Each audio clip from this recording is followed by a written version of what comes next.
Minasang konnichiwa.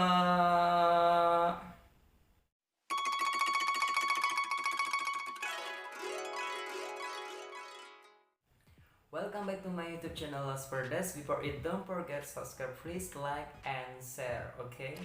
Baik, kembali lagi dengan saya. Pada kesempatan ini kita akan belajar bahasa Jepang.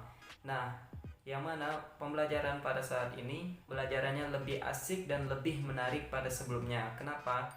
Karena pada sebelumnya kita sudah membahas tentang huruf hiragana, huruf katakana, huruf kanji, kata sifat, kemudian kata benda, kata kerja, dan lain-lainnya. Tapi pada kesempatan ini kita akan belajar, yaitu ini sangat menarik sekali untuk dibahas.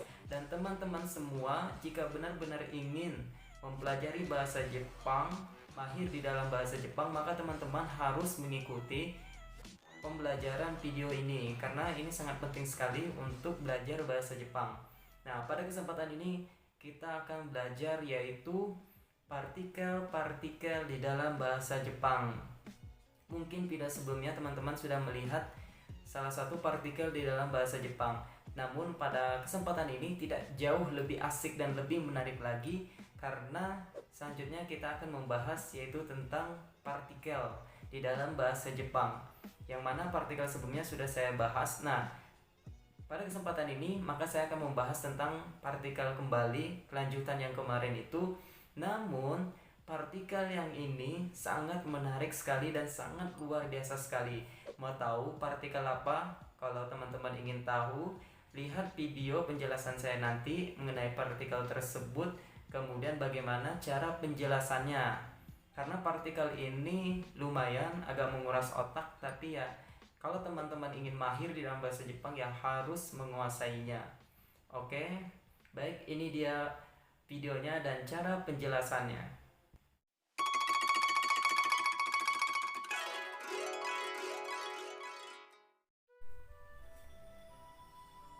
Baik, pada kesempatan ini kita akan belajar yaitu partikel ni, yang mana partikel ni secara umum berarti di, pada, ke, untuk. Adapun fungsi partikel ni adalah 1. Menunjukkan letak atau beradanya sesuatu di. Contohnya adalah Gopusei tachi wa keo shitsu ni imasu. Artinya adalah murid-murid ada di ruangan kelas. Kemudian contoh selanjutnya adalah Basoromo ni sawa ga sukete arimasu ka. Artinya adalah apakah di kamar mandi ada dipasang shower? Kemudian fungsi yang kedua adalah menunjukkan pada apa kita melakukan sesuatu di, pada. Contohnya adalah noto ni kakimasu. Artinya adalah menulis di buku catatan. Koko ni gosamai kudasai. Artinya adalah silakan tanda tangan di sini. Kemudian fungsi yang ketiga untuk menyatakan waktu pada. Contohnya adalah Jipung hodomae ni tochaku shimashita. Artinya adalah saya tiba pada kira-kira 10 menit lalu. Kemudian contoh yang lainnya Ichiji ni koen ikimashita. Artinya adalah saya telah pergi ke taman pada jam 1. Kemudian fungsi yang keempat menunjukkan menghadap atau menuju atau memasukkan ke suatu arah atau tempat ke.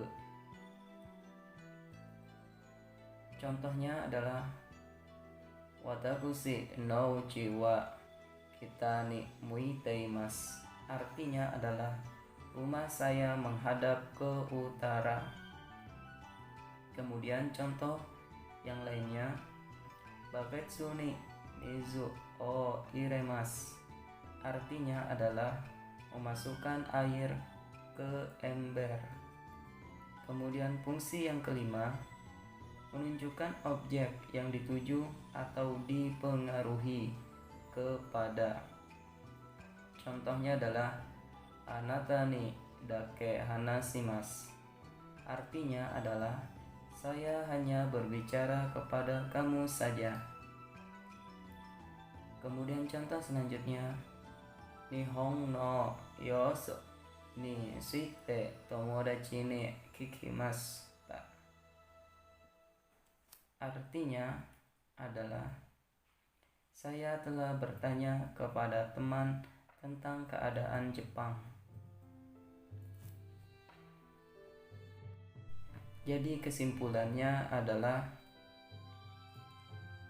partikel ni secara umum berarti di, pada, ke, untuk. 1. Menunjukkan letak atau beradanya sesuatu di. Kemudian 2. Menunjukkan pada apa kita melakukan sesuatu di, pada.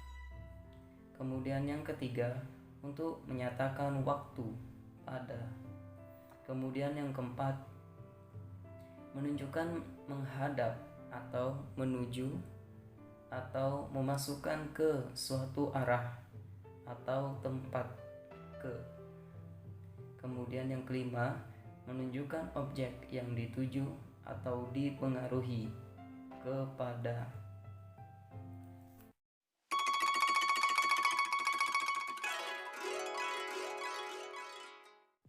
Nah, kalau teman-teman sudah melihat semua contoh-contoh dan fungsi partikel tersebut, semoga ini bermanfaat untuk teman-teman semua dan bisa diaplikasikan atau dipraktekkan di dalam komunikasi sehari-hari. Tapi komunikasinya dengan lawannya yang bisa berbahasa Jepang juga ya. Kemudian teman-teman jangan lupa silakan komentar di bawah kolom komentar ini jika ada pertanyaan, dan kemudian silakan di like and share karena jangan mau pintar sendirian, oke? Baik, semoga apa yang saya sampaikan bermanfaat dan teman-teman semua dapat mengerti dan bisa memahami partikel di dalam bahasa Jepang. Nah, saya anjurkan kepada teman-teman semua untuk menonton video saya yang sebelumnya, partikel yang pertama saya jelaskan, karena jika terus diteruskan tapi tidak tahu fondasi awalnya, maka itu akan membuat teman-teman semua bingung nantinya. Makanya harus berurutan ditontonnya ya, karena saya pun menguploadnya dengan berurutan. Pokoknya semangat terus, oke? Baik, sekian saya akhiri. Arigatou gozaimasu.